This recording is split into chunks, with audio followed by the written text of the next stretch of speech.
Hey everyone, this is Clinton Manning and you're watching Tales by Firelight.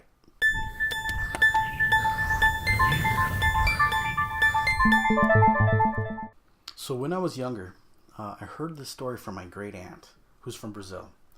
And unlike most of the other Brazilians that I heard stories from, she was very timid and quite scared. She didn't want to tell me any stories. I found out that she had some scary experiences from my mom, and so I kind of pestered her. I mean, I was 16. I wanted to hear, what happened to you? But she hesitated until after I bothered her enough, she finally broke down and decided to tell me the story. So we were in my home at the time, and the room was well lit. It wasn't in the middle of the night. It wasn't all dark and spooky, but she was still feeling scared. She was kind of looking around, and she was giving me weird looks. And so she began telling me the story that I had actually heard before, but a different version. And as I listened, I was really into it. And for some reason, she wasn't liking the facial expression that I had on my face as I was telling her. Because she started telling us a second story, and she got up and left halfway through, pointing at me with fear. So the reason why I'm sharing this story is because I've heard it from some of my Latin friends, my Brazilian friends, and there are a bunch of slightly different versions, but they're all hearsay. Where this story I like from my aunt, because that happened to her. She was there. So in Brazil, here's a little history. She was living in Campinas, which is in the state of São Paulo. And the cemeteries in Brazil are not like the cemeteries here in the States. They have massive walls, and all the tombs are more like these massive shrines.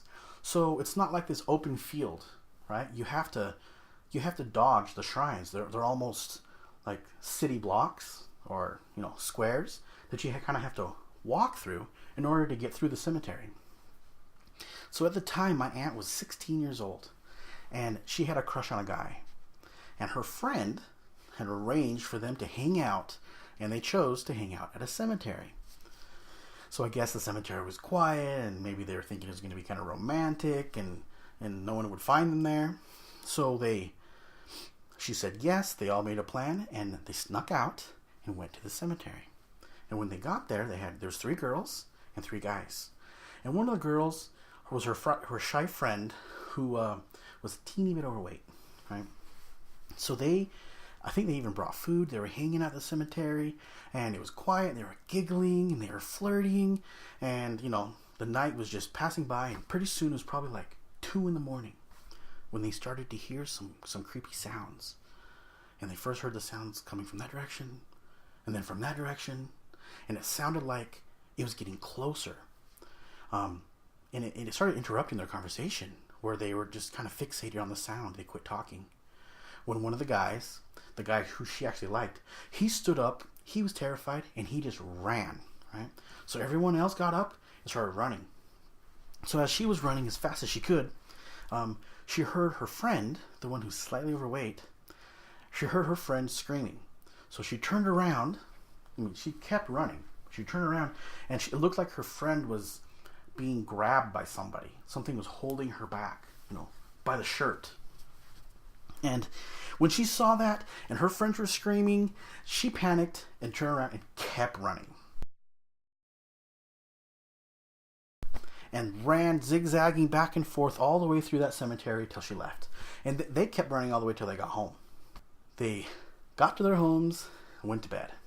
And then the next day when they went to school, they saw that their friend wasn't there anymore. And they were really worried because they had ditched her. During each class in that day, the roll was called and her friend wasn't there. So what they found out later that night, after school was over with, that girl, she never made it out of the cemetery. And it was a tree branch had caught onto her shirt. And it caught in a way that it had a really good snag on her. And she ended up dying from fright. So she was literally scared to death. And fear is such a powerful emotion that if it's too much for you, it can kill you. I'd like to thank you all for watching Tales by Firelight. I'm working on these videos, trying to get better at talking in front of the camera. So if next week you don't want to miss my next tale, just follow me on Facebook, my page, Follow See First. Or if you like YouTube better, you can go subscribe to my channel. Alright, I'll see you next week. Bye-bye for now.